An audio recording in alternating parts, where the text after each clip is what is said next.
Welcome to SMSF Mate, our general advice warning. We are required to warn you that any advice has been prepared without taking into account your objectives, financial situations, or needs. And because of that, you should, before acting on any advice, consider the appropriateness of the advice, having regard to your own objectives, financial services, and needs. Where the advice relates to the acquisition or possible acquisition of a particular financial product, you should obtain a product disclosure statement relating to that product and consider the PDS before making any decision about whether to acquire the product. Welcome back to SMSF Mate Podcast. Today we're talking about the costs to set up an SMSF, what they are and what you can expect to pay, and also if there are differences between an SMSF accountant and a regular accountant and what those things are. So my name's Tim. I'm here with Sonny and Ashwin. Yep. All right. Ashwin, maybe I'll kick off with the SMSF accountant part, given that you are the accountant, and then maybe defer to you to talk about some of the establishment costs. But I think the simple answer is you have self-managed super fund only accountants, and then you've got accounting firms with divisions that deal in self-managed super funds. So I think there are some accountants specialising in the space, and there are some accountants out there that specialise in a more general way as part of a broader offering they have within their accounting firm. There's a lot of online providers these days. There's software in the space that makes establishment and managing and reporting around self-managed super funds a whole lot easier and more efficient. I think there are some online providers that provide that direct access to self-managed super fund trustees and investors, and there's some software that accountants themselves use in making their process and service delivery a whole lot more efficient. So yes, a self-managed super fund accountant and a normal accountant are one in the same. It just depends on how they deliver and provide that service. And then you've got a bunch of online providers as well that do it from a more remote access, all of which will have different service offerings, different cost structures. It really comes down to what works best. But after maybe you talk about some of the cost, Ash, we can talk about it. I think a lot of the costs will determine basically more around the investments. So the type of investments that the super fund is investing in will dictate the cost of compliance. From a pure standpoint, any professional accountant who's registered with the tax agent board can provide SMSF tax returns. It's just they probably need to have a skill set around it, and I would say a lot of it now would come back to what technology stack they're using would reduce the cost for compliance and to make sure they're complying with the Act and preparing reports to a standard. Because a lot of the stuff, you need to be able, now for a self-managed super fund, you need to be able to accept rollovers through it. So some of the software actually creates the rollover platform. So your fund can receive money in, you compare the reports for the money to go out to another fund if it gets closed. All those sort of things really will come down to software, and people that are using older technology stacks or software solutions will find it difficult to comply with that. They might still be compliant, but they're going to probably charge a lot more for it because they're not using the full efficiencies. So if I came into your office and said, I want to set up an SMSF, what's it going to cost me? What would you say? First thing would be, have you got advice around an SMSF? I'd redirect you to an advisor to go get that advice. Then if you came back and said this, then there's a full declaration that you understand what you're getting into and everything else around it. But a super fund setup, if there's no trustee, I think we're roughly charging $650 plus GST to set up a self-managed super fund. If it's got a corporate trustee around it, it's another $1,200. Okay. And that's because there's a $600 fee to. Is that documentation cost? That's just documentation. Yeah. That's just time of the accountant cost on that as well. Yeah. And probably just a point of clarity, the reason Ashwin was deferring then to advice around establishment is that in order to establish a self-managed super fund, you need to take advice around that, or that advice needs to be given by a licensed advisor. Yeah. Now, in Ashwin's case, he isn't a licensed advisor anymore. No, not anymore. So he defers that advice out, but there are accounting firms that will have licensed advisors in-house, or they might be licensed themselves. So they provide the advice for establishment and take care of the establishment under the one umbrella. Okay. Yep. And what, like the advice is just based on the individual circumstances and where they're at and what they want to achieve, and a little bit, yeah. So the things that need to be checked, and it's why we've probably said in the podcast a few times, is it's a big journey to go down the self-managed pathway. You should get an advice doc to give you the peace of mind that it is still a pathway you should be doing. And if you get an advice on saying not to do it, and you still decide to do it, well, okay, everyone's told you not to do it, but you've still done it. That's on you now. But you want it. Why would you do it? If a professional in their field has recommended what you're trying to do probably doesn't fit your profile, and SMSF is going to cost way too much to run compared to what you'd have in an alternative fund, and it's detrimental to your long-term future, why would you do it? So I think by having that step, it stops the people that have caught up with someone at a barbecue or caught up with someone, say, get into this. Oh, actually, it's actually a bit more serious than that. I need to see an advisor to get that process. So I think that's part of it.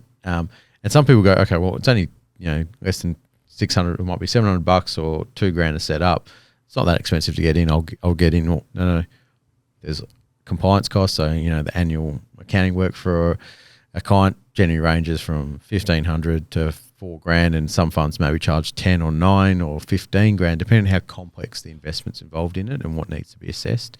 Because there are some funds that have art in it, and that requires an order to go check that art is on a public display in a location available to those to go, or is it an in-house asset, and how's it valued? And there are a lot of complications with SMSF if the investments are diverse. So from a fee point of view, compliance can be maintained and reduced by having good software. So, for me, the most common ones I'm familiar with that accountants use a software called BGL 360 and Class Super, and all of these software talk to the ASX. They talk to different data feeds and bring in all the transactions. So it saves a lot of time instead of trying to source it. It's all in one place. So that makes compliance a bit easier.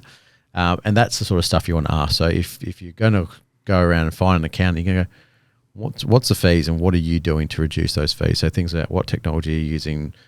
Does it work through? And ask the question, what could I do to make it cheaper for you, the accountant, to make the job easier? Because if you ask that, they will tell you, hey, if you did all of these things, I don't have to spend time doing that. And cheap by lower cost, but by more efficient, more effective, sometimes safer. I think that's a really good question to ask for people that are considering self-managed super funds. Speak to the accountant to say, well, how are you actually managing it? There used to be predominantly managed, say if you take a bank account that's part of the self-managed super fund, which a fund obviously needs. Yep. Each of those transactions and each of those investments that went out of the bank account then needed to be reported on.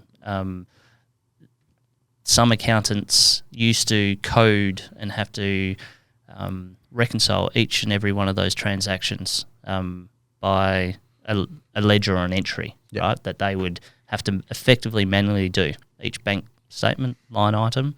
Some of the programs that Ashwin mentioned have bank feeds or data feeds directly from the bank and directly from a investment platform potentially, which then enable the direct either auto allocation or prompting of an allocation of a transaction.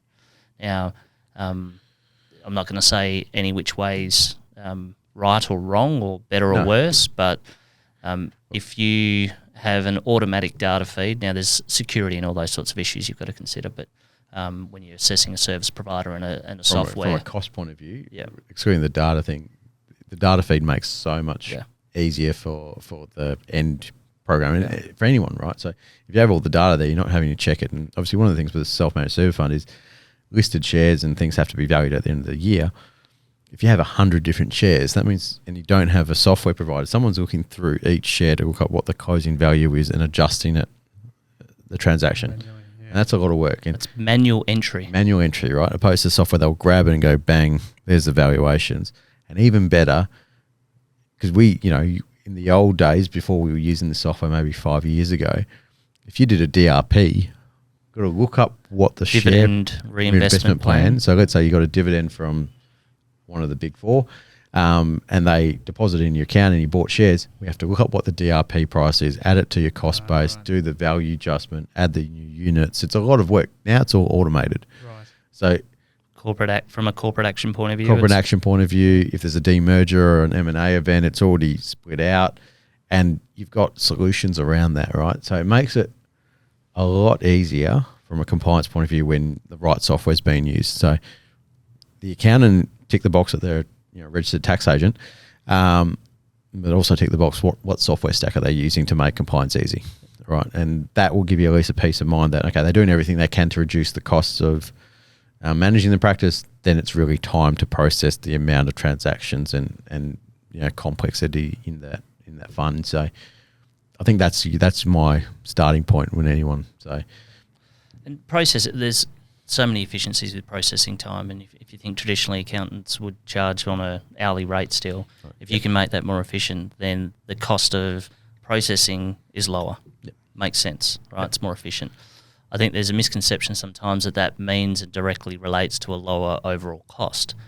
It could, and in some cases should, but if you've got an example where now your processing cost is a lot less, but pre and post, let's say, using software, but if the accountant or advisor now has more time to provide value-add advice, whether that be in structuring contribution strategies, investment management, when you're now talking about an advisor, I think the overall cost might stay the same, but the value's different. The value's different, and you're getting a better outcome. So personally, I'd prefer more time on the value add than I would value the processing cost.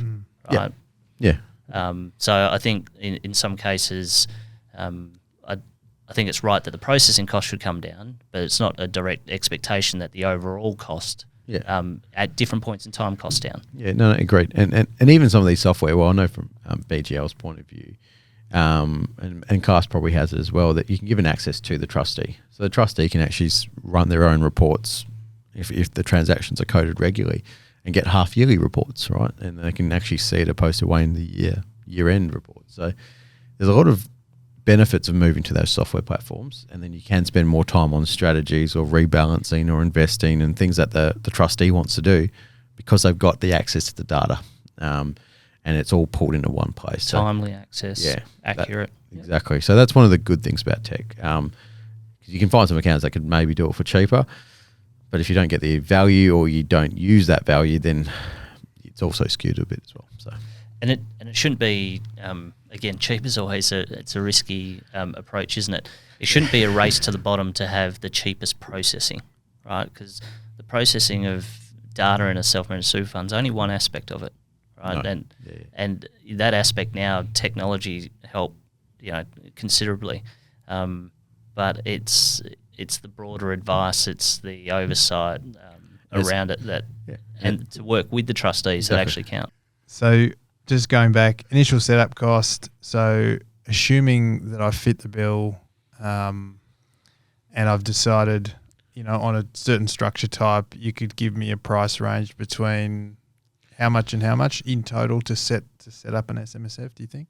To set up a fund, it's probably going to be between 700 and 1,800, depending on if there's a corporate trustee or not. Okay, so individual corporate trustee. Yeah, is a $1,200 difference in for us. Other firms, it might be more or less. And baseline annual cost, and now it varies because of investment structure, accumulation versus pension, all those sorts of things. But just use a really what is broad. what is the bottom end? Bottom end, I would say is 1,800. 1,800 would be bottom end per annum. Yeah, because you add up the plus audit costs on top of that. Yeah, plus audit costs are separate. Separate, unrelated firm. Well, typically unrelated firm for most accountants should be doing that. And what's an audit generally cost? Depends on the complexity, right? So generally, they probably range from about $400 to $1,200, depending on the complexity of that fund. But you can see, and this is, I think there was a podcast where we had questions and someone was shooting that it's all in one package, and that's because they've created a platform where all that documentation and compliance is already managed within the fund. So the scope can be reduced because they control where the investment's coming from and the feeds and everything else. So ultimately, yeah, that would be my guide. $400 to $1,200 would be an audit cost depending on complexity, and then annual costs range from 2 plus, right, or 1,800 plus, depending on what they're doing in there, right? Because the software itself, in that 1,800, the software cost is probably around $200-300, and that's about $1,500 worth of time, which is about 4 or 5 hours, just to make sure you've done everything, get the documents signed, have the meeting with the client, go through it. That would be the cheapest with just term deposits and simple transactions. So Ash, I guess for the benefit of the listeners, then, if you're considering a self-managed super fund, and considering the aspect of not only what access you might get to investments, but then the cost-benefit analysis of maintaining and holding one, what I'm hearing is at a bottom end, don't have an expectation that it's going to cost you any less than $2,500 to $3,000 a year. Yeah, that would be and very. If that worries you, or you don't see value in that in your comparative analysis, then it's probably safe to say, you wouldn't go down that path. No, and I think that's a rough guide for everyone. You might be able to find other solutions where it comes out cheaper, or other accounts might charge more. But that's a fair assumption to look at it from that point of view. These are the costs. If you're not prepared to pay that, it's probably not right? Because the whole reason you're in this, well, I would say, from my view, the whole reason you'd be in a self-managed vehicle is you think you can outperform those costs and what another fund could do for you, right? So if you can't afford, the extra running cost of having an SMSF, doesn't really make sense. Now, there are times, and it's very rare, when someone's got a really big balance in in another fund, and the reason they've come to a self-managed fund is just to reduce costs. Yeah, right. And I guess further to those costs, you've got fees on, transactional fees, investment fees. So it really depends on what's in the fund and how active. Fees. Yeah, so the total fees in a self-managed super fund can get up to, depending on all those fees, could be plus of 8, could be 4, could be 3. It depends on what they're doing, right? So if they're engaging all those advisors, like we've mentioned before, to get the holistic investment, they might be paying close to $10,000 in fees. Great. Okay, and then what is a self-managed? Sorry, and then what is a self-managed super fund accountant, and if they differ from a regular accountant, how is that? And what should people be looking for? I think there is a course. There's a couple of courses that is directed to being a SMSF specialist.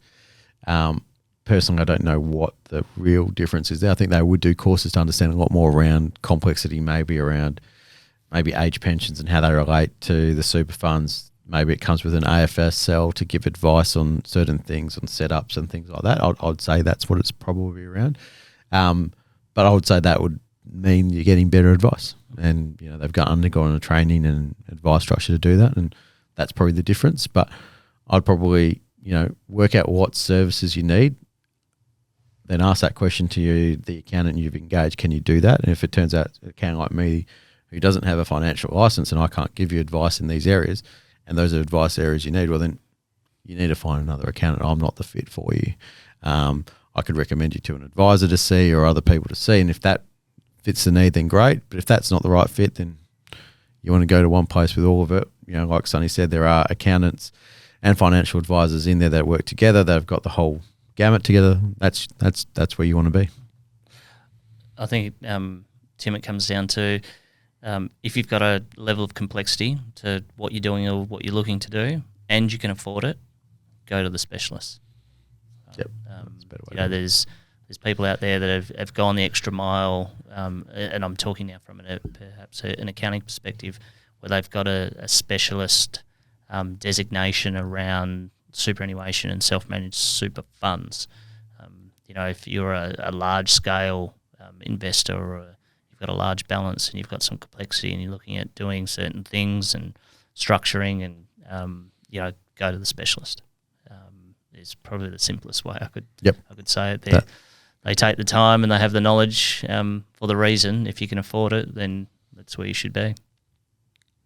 Very good. I think one thing that I thought of before was just around the whole advice piece and perhaps people's perception on advisors, you know, for whatever reason. But I come back to, you know, if I was starting a business and I wanted to run it past, you know, a friend or an accountant just to see if it would stack up, I would do that. I would go and get advice from a professional before I made that decision to start a business. And it's really quite similar to an SMSF, I think. You know, it's kind of like a business in terms of your involvement and the risks and everything that goes with it. So yeah, it's a funny one. The perception around advisors, I feel potentially is misguided. And I'm interested to sort of learn why that is. I think it's a good point. If I had to guess why some people are misguided around it, it's probably stems from either prior experiences or misunderstanding of what the industry, in terms of the financial advice industry, was about. And to be really clear, you can get advice around establishing a self-managed super fund independently from what you then do inside that self-managed super fund. So I think if people have the misconception that advisors charge in a particular way or have different underlying motives that are misaligned to clients when it comes to investment management or otherwise, which I think is a historic misconception in some areas, then you can get advice around whether a self-managed super fund makes sense for you or not, right? And it doesn't need to have the follow-on of an advisor managing then or assisting you in managing all your money, right? So if that's stopping people out there from getting advice on whether an SMSF makes sense, hopefully that's clear. Like, because I'd agree with you, Tim. It makes sense to go out and get that advice. And from a very high level point of view, let's look at what that advice is going to entail. It's just going to be the pros and the cons of a self-managed super fund and how it applies to you, your circumstances, and your objectives. Yep. Right, and those pros and cons include all of the risks associated. Now, if you were to get objective advice around whether that makes sense for you and your circumstances and your personal situation, whether or not you implement that or take that advice, to Ashwin's earlier points, completely up to you. But to have an objective professional opinion, could help you make the right decision or not make the right decision. Whether you ignore it or not, you've made an informed decision, right? And I think that's the big thing, right? So plenty of times people will ignore advice, and that's to their own pro and their